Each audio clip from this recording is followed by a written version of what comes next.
મારું બાઇક ચોરાઈ ગયું હતું. મારું બાઇક ચોરાઈ ગયું હતું. મારું બાઇક ચોરાઈ ગયું હતું. મારું બાઇક ચોરાઈ ગયું હતું. મારું બાઇક ચોરાઈ ગયું હતું. મારું બાઇક ચોરાઈ ગયું હતું. સૌથી વધુ વાહન ચોરીના ગુનાનો ભેદ ઉકેલી અમદાવાદ પોલીસને મોટી સફળતા મળી છે. અમદાવાદના અલગ અલગ વિસ્તારોમાં તરખાટ બચાવતો માસ્ટર માઇન્ડ, જેની પાસેથી એક કે બે નહીં પરંતુ કુલ 6,91,000ની કિંમતની 32 ચોરાયેલી ટુ વ્હીલર રિકવર કરવામાં આવી છે. બોડકદેવ વિસ્તારમાં બાઇક ઉટાંતરીની ઘટના સામે આવતા જ એલસીબી ઝોન 7ના ડીસીપી શિવમ વર્માના આદેશ અને માર્ગદર્શન હેઠળ પોલીસ ઇન્સ્પેક્ટર વાયપી જાડેજાએ અને તેમની ટીમે સીસીટીવી કેમેરા, હ્યુમન સોર્સ અને બાતમીના આધારે તપાસ હાથ ધરી.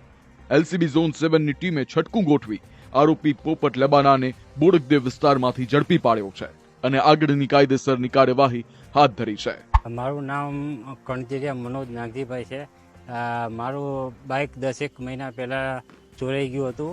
હું કડિયા કામ કરું છું અને બાઇક ચોરાઈ ગયા પછી મને ખૂબ જ તકલીફ પડી હતી. મેં આશા છોડી દીધી હતી બાઇકને, પણ એલસીબી ઝોન 7ને મારું બાઇક શોધી દીધું છે, તો એ બદલ એમનો ખૂબ ખૂબ આભાર. અમદાવાદ પોલીસ સેવા, સુરક્ષા અને શાંતિ માટે સમર્પિત.